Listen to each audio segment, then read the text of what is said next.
Hi super fans, it is Joyce here and I wanted to do a vlog which I haven't done in a while, and I thought it'd be a perfect opportunity to address the recent media attention in regards to the police shootings with the Rottweiler and of course the recent one in Calgary with a pit bull. And a lot of people have asked for my opinion or my reaction or my thoughts on the situation, and instead of just doing my blog, which I will be doing, I wanted to do a vlog too as well, so you guys can actually see the sincerity and the, I guess, emotions that go into something like this that doesn't just affect the people that are involved in the situation, but the dog community in general. And I think a lot of people ask for my opinion because I personally have two Rottweilers that have both been rescued from a physical and abusive situation, and I have a Staffy as well who was a puppy when we got him, and is a great example of his breed. And although I'm not a dog behaviorist or a dog trainer, I keep myself open-minded with education and surround myself in the dog community. And I truly believe, just with experience over the last 20 years that I have had, I definitely truly believe at the end of it, the answer to all the concerns is the human behind the dog. Which brings me to our slogan that we recently put on our staff hoodies, which is don't discriminate, educate. And this doesn't just apply to dogs, it applies to life in general. I think a lot of people sometimes don't mean to be hypocritical or discriminatory because they are not educated properly. And I think that's why it's our goal, whether it is dog breeds or even dog food, as simple as dog food, sometimes a little education goes a long way, and I think that is what we are here to help everyone out with. So the first thing I wanted to talk about is the police force, and I think this is another education thing, that if you are not a police officer, you really have no right to criticize or judge their reactions. First of all, I do agree that there is different ways to approach dogs. There's only a small percentage of dogs that are actually aggressive, whether it's neurological abuse that has been so far gone that they can't go back, but a lot of dog bites are due to fear. And if police officers were trained to understand the difference between aggression and fear in a dog, I think a lot of situations like these two could have been prevented. And I say this because of experience and admiration, that one of our Rotties, Bourbon, was rescued by a bylaw officer who did get bit by Bourbon right through his leather glove, but he was able to decipher the difference between aggression and fearfulness. He had been abused when he was found at a year old. He was only 35 pounds, and for a Rottweiler, that's pretty much the weight of their head. He was emaciated, he was super fearful, in poor condition, and this bylaw officer was able to decipher between fear and aggressiveness, and now he is in our forever home. So I think that alone is my topic one, my view on that situation. And unfortunately, even though that is my answer to the situation, I'm not sure that the police is capable of training all their police force with this intellect, because it's something that comes with experience and understanding and a lot of education.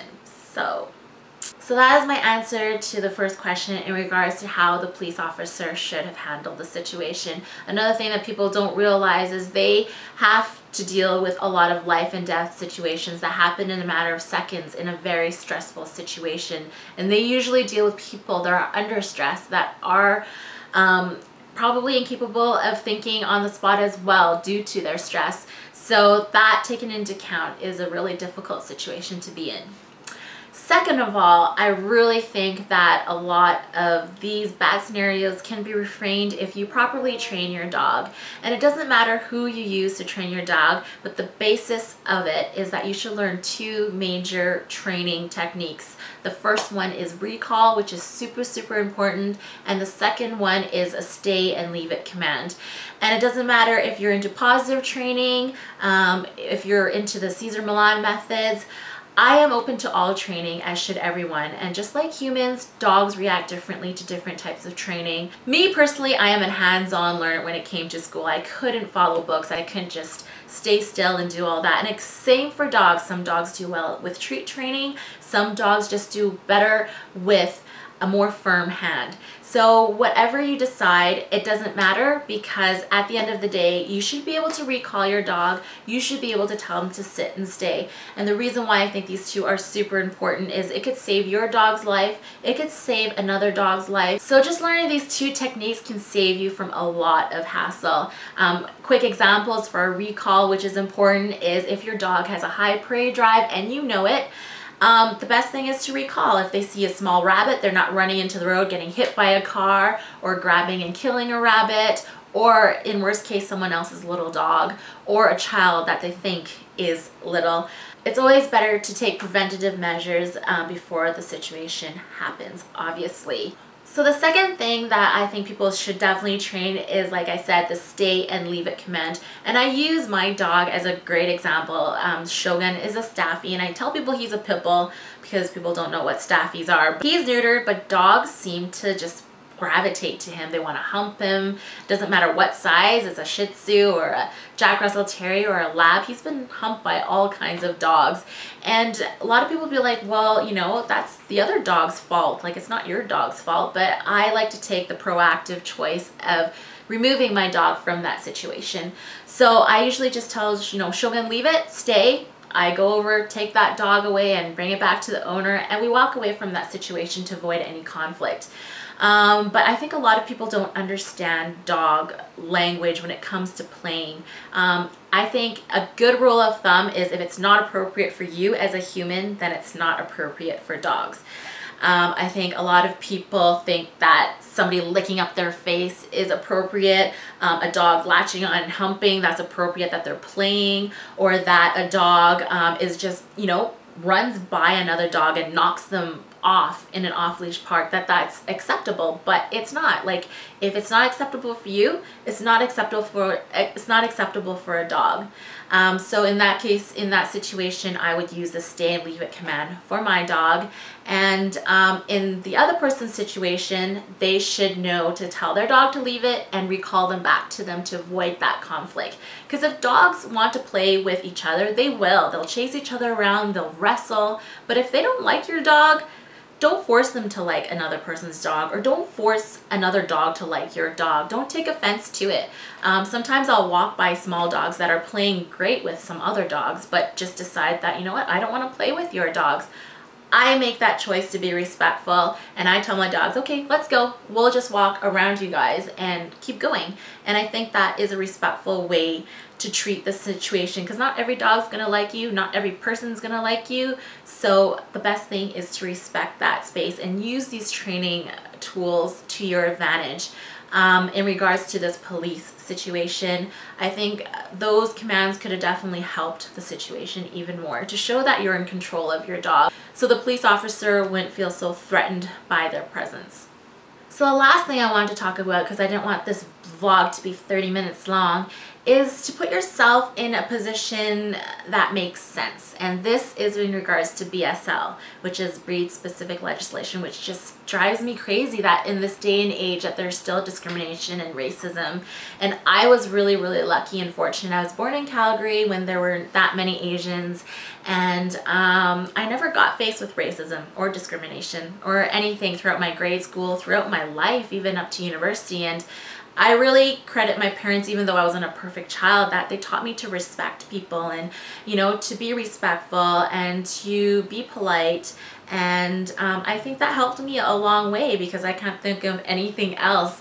And I honestly haven't really gone through discrimination until recently, like 2-3 years ago, when I got Shogun, when I have 2 Rotties now, and the people just walk away, or they cross the street, or they pick up their dog when they see us, even though my dogs are very well behaved. And it's not because they were born that way. It's our consistent training, and that's really, really super important. And I relate that to working out. This next topic, I relate to working out, because people always look at fit people and say, oh, I don't have the time for that. Or they'll look at dogs and say, oh, they were born like that. But it's the same thing. If you want a well-trained dog, you should be mentally, physically, and emotionally stimulating them daily. And whether that means taking them off-leash parks, to different off-leash parks, to taking them to dog training classes when you get the opportunity to walk them on leash, which is super important. People don't realize that umbilical leash walking your dogs is super important and will help you a lot when it comes to training. And even I love to walk my dogs during busy times in downtown Calgary or at lilac festivals, and it just makes the dog more susceptible to, you know, being a part of their environment instead of being fearful, which of course fearful leads to bites. So back to working out. I have troubles working out and keeping healthy, and that's a decision that I make on my own. You know, if it's a priority for you, you will make time to do it. But if I don't work out for 3 months, yeah, I'm gonna gain a few inches and I'm gonna lose my breath more easily. Same thing with dogs. If you don't walk them for 3 months, if you don't train them for 3 months, they're not gonna come back when they're called. They're not gonna feel so comfortable in an off-leash park and might snap at another dog. It's the same thing. So it's important to be consistent if you want results. So to go on to this story, just picture me. I'm, you know, 5'3" Asian. I'm drunk. I'm causing a ruckus. I'm disturbing the peace. I'm knocking people over, breaking glasses, stumbling, breaking chairs, jumping on tables, just being a nuisance and just, you know, being disrespectful. And I decide to pick on this really buff 6'4" chick who obviously works out and can bench 200 pounds. And I'm pushing her and tugging her hair and just, you know, pissing her off and calling her names. And, you know, it kind of reminds me of a small dog with a big dog syndrome, you know? And at that point, you know, someone should probably take me away or tell the big person to go away as well too. And that be that, you know, move. I think a lot of people forget to move their small dog away from the situation because the small dog's being bad.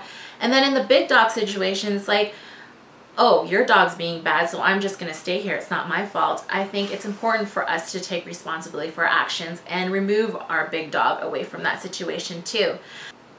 So nobody removes us, and I'm still beaking at this lady. And finally, she decides to take matters into her own hands. And you can kind of picture certain dogs will just go, woo, telling that dog to back off, like, give me my space here in my bubble.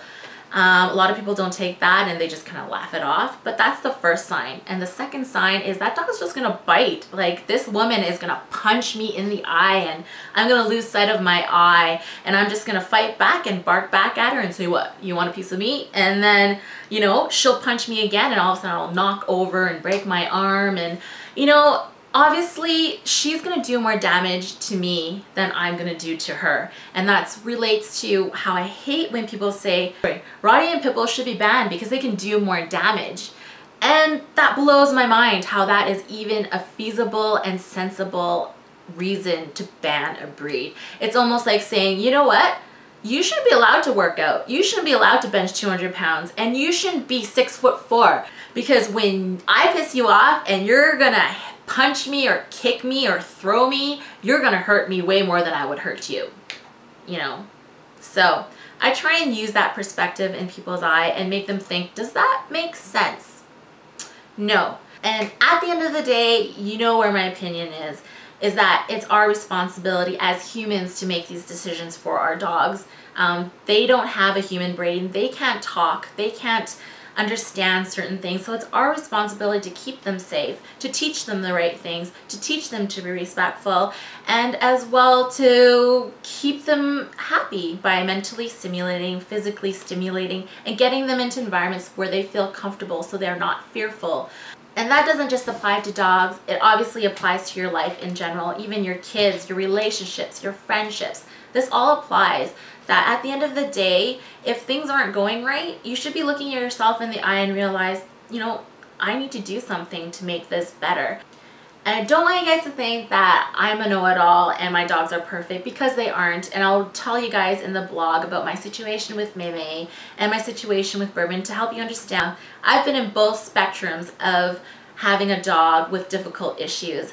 But at the end of the day, you can't give up. You can't say, oh, they're a rescue dog, they've been abused, so it's okay that they react the way they do. It's okay that I can't recall them back because they're scared. You know, there should be no excuses. Dogs will always adjust to what you socialize them with. And also another excuse people like to use is, I've gone for training, my dog's trained, he's really, really good at home. Well, of course they're going to be good at home. I hope they're good at home because that should be the place where they're most relaxed. And I relate this to the working out again. Like, you shouldn't have to wait till you have a heart attack. You shouldn't have to wait till you have a stroke in order to eat healthy and work out. And, you know, I have to say this to myself all the time. But the same thing with dogs. You shouldn't have to wait till it bites someone. It shouldn't have to wait till it bites another dog for you to change. And this is something you need to work on consistently with your dog. Whether you choose to go with dog trainers, whether you choose to do it on your own, there should just be no excuse. You should make it a part of your life. So yeah, I hope that helped everybody out on what I think about the situation. Bottom line is, it's our responsibility, and I really think that we have to stop making excuses for bad situations and start fixing them. And yeah, that's it. Till next time.